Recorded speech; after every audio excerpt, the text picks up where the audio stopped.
Good morning, Illini. Welcome back. It's Healthy Illini Podcast, and I'm your host, Matt Schrock. As always, we're glad you're with us here. The semester is winding down, and we're looking towards the summer months, but we wanted to drop another installment of a series we've been doing over some period of time about healthcare careers, and today we're talking about medical assistants.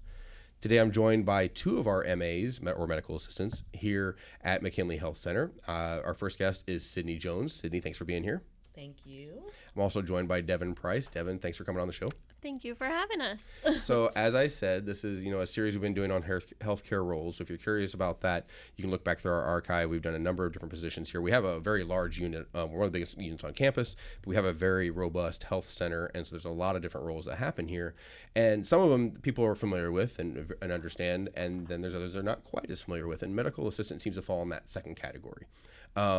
Because a lot of times patients, if they respond to us, they don't separate nurses from MAs, from our OSA staff, which we do have a podcast on. We have all these different roles, but sometimes they can get blurred to someone coming in who is not familiar with what they are. So let's just start off with what an MA is. You can talk about here at McKinley, but just also at large. But what is a medical assistant, and kind of what does a typical day look like for you guys? Well, I do want to start with we get mistaken for nurses all the time, Yes. for sure. But a typical day, at least starting here, is we room patients, we get vitals, we help the providers with procedures, treatments, things like that. And then at different facilities, it could be different. At nursing homes, we do daily care for patients. We take them to activities. We help them eat. And then I used to work in convenient care, so it was a lot of, same thing, checking in patients, things like that, but a lot more treatments, putting on boots, giving them crutches, things like that. So. Right. Yep. We're kind of the first face that they see after they check in, and then we get them ready to see the provider. So that way when they are ready to see the doctor kind of knows what's going on. Obviously, aside from them checking, their chart and things like that.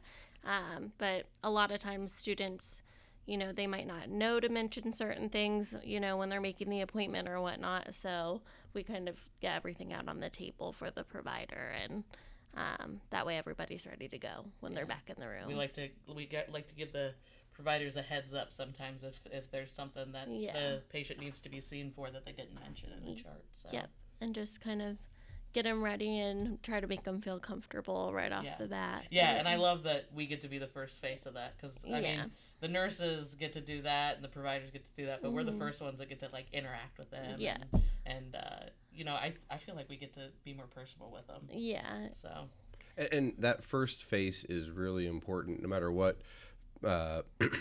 clinic or facility it is, but I feel like that first contact is really even more paramount here at McKinley because we're dealing with a lot of students. This is their first time advocating for themselves in medicine. This is the first time they're taking their control of their medical history, of their consumerism, that sort of thing. And so you really play an important role in that, being that first one. So how do you approach that? Because you see so many faces through a day, let alone a semester, let alone an academic year. You see so many patients. So how do you approach it or what is your approach to being that first face? What are you thinking going in, or is there any strategy that you try and employ to help those students feel comfortable in that? I mean, my first goal is to make them as comfortable as possible, because if they're not comfortable, they're not going to be willing to share the things that they need to share, especially uncomfortable things. So I want to get down on their level and say, hey, nobody wants to be here. I mean, it kind of sucks to be here. You're probably not feeling that great. Just let me know anything that you need, and we'll try to do our best. Yeah. So it's definitely breaking down that barrier and be like, hey, we're here to help. What can we do? Yeah, I think I go into it as I can be shy, but I when I see them, I make sure that, I smile and I try to, maybe, keep it appropriate and professional, but, start a conversation or, ask them how they're doing. And I know Sydney does that too. And I've learned so much from these students, just in those 5 minutes in the room with them. Yeah. I've had conversations from astronomy to the medical field with these students, and I learned so much in just one day. It's awesome. Yeah, and I think just, making sure that, because we are the first face, that, think of that first, my mind's blinking, but interaction, where you can kind of first impression of a person. So whenever you see them, make sure you smile and you're being genuine and nice, and you get them back to the room. And just, I don't know, I think about how a lot of the students, some are from nearby towns, but a lot of times they can be from, out of the country. So it's like trying to make them, it's probably scary, coming here. And like what Matt said, this is like probably one of the first times that they're advocating for themselves as patients. So that's like a big feat. Even as at 31, I still hate advocating for myself. I take my husband to any doctor's appointments I can. So, I like my favorite thing is, like I said, to make them as comfortable as possible, but especially if they're new to the clinic, I like to explain to them what the next step is after seeing me. And especially if they're being seen for like sensitive matters like STI testing or things of that nature. I'll be like, okay, so you're here to see me. I'm just getting your vitals and going over charts. The next step is going to be X, Y, and Z. Then the provider's going to come in and blah, blah, blah. So they know what to expect. So they're not just like sitting in there twiddling their thumbs waiting for the next thing. So. And a lot of times too, if someone is nervous about like getting their, I know a blood draw is a big fear for everybody. Sure. So a lot of times they'll bring like their support person, and we just try to like reassure them in the moment, because they're just scared, so they're like, I need this person back here with me, and we just try to pump the brakes a little bit and let's take a deep breath, like everything's gonna be fine. So just so they know what's going on. I think you all do a fantastic job. I've seen you interact. I've seen you, our other MAs as well, and you really do represent McKinley and do a great job of making it an easy transition for students to come in. So I appreciate that. Now, if somebody is listening, they're like, this sounds really cool. I really enjoy what you're saying. I think that'd be kind of fun to look into. What do they need to do? If like to become an MA, what is the training? Are there different kinds of medical assistants? Are there different levels? Those kinds of things. So would you share a little bit about what the path someone might take to get to this position? So me and Devin, we're both actually CNAs. So we're both certified nursing assistants. Yes. Which is different from a medical assistant. So we went to school for CNA. I went through Urbana Adult Education.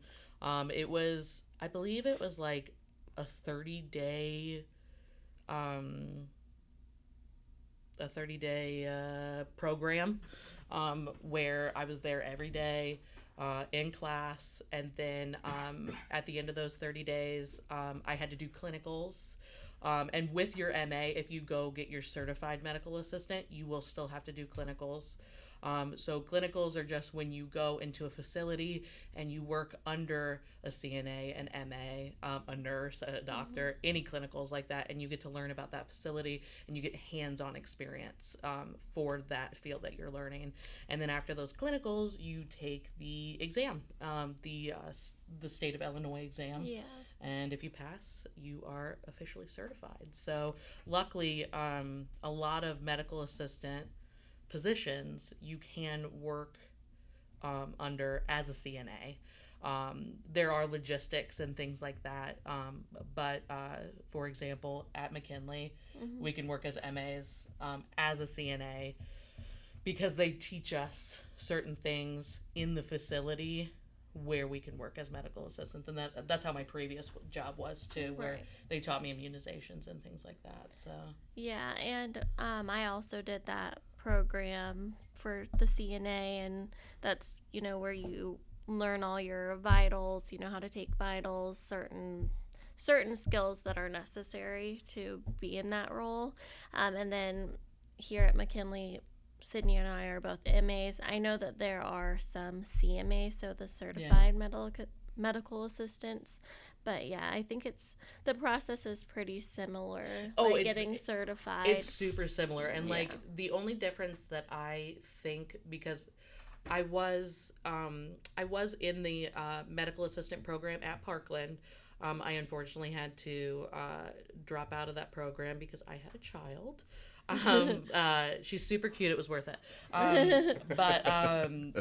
So I do know the curriculum. It's just a little bit more intense than a CNA. Yeah. So from what I remember, it was 2017 when I got my CNA. The CNA was one class, many people, blah, blah, blah, blah, blah.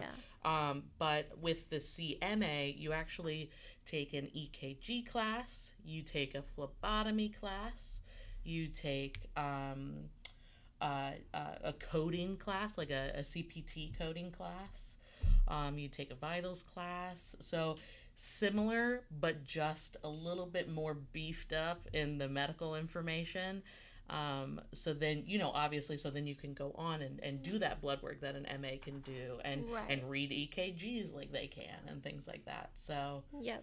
And I think that's also where, different places require different things. Right. So here at McKinley, we can use our skills that we learned being CNAs. Absolutely. Along with, on-the-job training with certain things that you need to know being a medical assistant.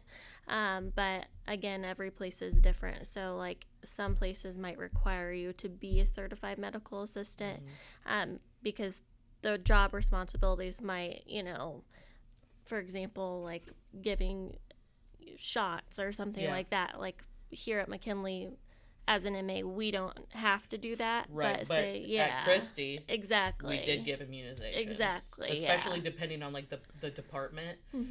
Working like inconvenient care as an MA, I only gave tetanus shots. Right, but comparatively, my coworker who worked in pediatrics, she gave all vaccines under the sun, but she was trained to do that. Exactly. I was only trained to do the tetanus shots. Yeah. So, but if you are interested in getting your CMA, they have programs like Sydney said. I think you mentioned Parkland. Yeah, Parkland. Things like that. And so Parkland has a medical assistant program. They also have the nursing assistant program, and then the adult education, the Brandon adult education, they offer the CNA program too. And I don't believe that I think. Well, I'm pretty sure that you only have to have, like your high school diploma, and in order to get into that, you don't need anything for either of those, right? Except your diploma from high school. So, exactly. So really, honestly, there's advantages to getting the CMA to the CNA, but it's just like any other nursing degree too. It kind of depends on what you want to do. Absolutely. And where you want to work. Because everywhere is going to have, there's so many different options in the medical field and different facilities and different systems and things like that, that it really kind of depends on where you want to head as to what the most advantageous is. And I think that's why I like being an MA. I love it. I love being a CNA, but I also like the variety that it entails, because like any time I could decide to move on with my medical career and become a nurse, and then become a nurse practitioner, and then become a doctor. I don't think that's in my future. I think I really like where I am, and I really like I said, being the first face of it. But I do like that, you can grow. And it gives you more experience. Oh, yeah. And you get to work with all these different type of people in the medical field. Doctors, therapists, nurses. You get to work with everybody. Yeah. It's awesome. So the other part of the conversation that we want to have today is not just about what you are as MAs and what you do here at McKinley, which we've covered, and you've covered really, really well. I've really enjoyed hearing those aspects, and you've presented extremely well. But, one of the things we all are guilty of is that we go to the store, we go to the same store, grocery store, let's say, like I'm from a small town, I go to the same grocery store, I see my cashiers, and in my mind, they live in that little booth because I don't really see them hardly anywhere else all the time. Yeah. And so that's the aspect of them that I know. So I'm still convinced teachers sleep at school. So when I see them somewhere else, or outside, when I think of them somewhere else, I'm like, oh, that's kind of, it changes my perspective, because now how I naturally think of it. So when we go to the doctor, we see our MAs, our nurses, our doctors, and they live in that space, right? But that's not the entirety of who you are. Right. So we want to give some time to let you talk a little bit about who you are outside of your work, and I kind of share that because you do have of stories out there, and every employee we have here at McKinley does. So my question to you is, what are some of your hobbies? What are some of the things you enjoy outside of McKinley, and that are outside of what you are and what you do as an MA? Well, I recently had a baby girl, so I like hanging out with her. I do too. I like hanging out with her kid too. Yes. She's pretty cute. She's going to be 3 months next week, and so I like to do that, and I miss her. But her name's Rosie, so I like to do that. And then I'm a homebody for the most part, but I really like, and I'm more introverted, so I like to do like plants. I'm really big into that. I like to propagate my plants. And then I have a dog who is also my other child that I'm obsessed with, and I like to hang out with him and walk him and just be with family. And then I also like to shop for sure. You do. I'm a shopper. Shop. I love Target. You do love Target. Yes, I do. Yeah, that's your big guilty pleasure. I've actually ran into Sydney there a few times. And, On accident. Yes, and usually she'll ask me why I'm there. Yeah. Because I know you don't need it. Yeah. I know that. But other than that, or another thing I like to do is I like watching ASMR. So. Oh, she does. Okay. Yeah. And it freaks me out, Yeah. but she does love a good ASMR. Yeah. I'm with you, it. Sydney. I'm not an ASMR It just person. it just I can't. makes my brain itchy. Oh my gosh, I love it. But Yeah. I'm pretty simple. That's all I really do. Yes. So I had a daughter about 1.5 years ago, Primrose. Yeah. Primrose and Rosie are BFFs. Yes. And she takes up a lot of my time. She is 20 months going on 20 years. She's a handful, but she's so much fun. She's learning so many new things right now. It's so much fun to watch her learn. And so she takes up a lot of my time, but when I do have free time, I love a good book. If I can, I like reading the book, but unfortunately I don't have a whole lot of time to do that, so I am an audiobook lover. I have finished my 80th book of this year since January, which is absolutely ridiculous to me. I have a problem. But they're so good. I just finished the new Hunger Games book that came out. Destroyed me. Absolutely destroyed me. I have to say, I'm totally shocked that with a daughter named Primrose that you would read the No, Hunger Games. So. absolutely not. I don't know what you're talking about. I don't have an obsession with that book series. But yeah, read the last book. It'll destroy you, and then we can be in it together. I like hanging out with my husband. I think he is one of the coolest guys I know. He's super smart, and he's got a bunch of things to share with me, and I learned something new about him every day, which is super cool. And I love getting to see him be a dad. It's so cool. And me and my husband like collecting records, so I just got him a Weird Al Yankovic record for his birthday. It's 45, and it's Eat It, and it's beautiful. It sounds so wonderful on vinyl. And our oldest vinyl is, and our most expensive one is the Pink Floyd Dark Side of the Moon, and it is it's a little crackly when you play it, and it just sounds so great. So yeah, I wish I had more hobbies, but I like my hobbies. I dive deep into my hobbies that I have, so yes. I'm comfortable with those. If you see her with her headphone in, she is listening to a book. Yeah, if you see me with my AirPod in, it's my book. I listen to them in between patients too, and if you see me in the hallway with my mouth agape, something big just happened. Oh my gosh! Yeah. Because I listen to psychological thrillers, so I'll be like, yeah, what? Yeah. No, not him. No. And I won't mention the book, but I remember being at work, and we were on a break or something, and she heard a part, and she was just very not happy about it. No. Like, she's like, I'm Some done. of them just destroy me. She had to take the headphone out. It's horrible. That was so funny. Truly. So before we go, because the time is running out, and I really appreciate everything you said, I do need to ask, because you are the face of the first face that people see. So if students are listening or somebody's listening, they come in, what unit might they find you in here at McKinley? I'm in West 1. And I'm in East 1. Sydney and I started on the same day, though, and both worked in West 1 for a while. So we're both on the opposite side of the buildings now. Yeah. So. You'll find us somewhere in the building, that's for sure. So if you're coming in as a patient and your first face that meets you says, "Hi, I'm Sydney," or "Hi, I'm Devin," you know who they are. Feel free to say hi. Yes. Because I know they would love that. Because please tell me an interesting fact that you have for the day, because I need to learn so much more from you guys. Yes. Well, Sydney, Devin, thank you so much for coming in and sharing with us.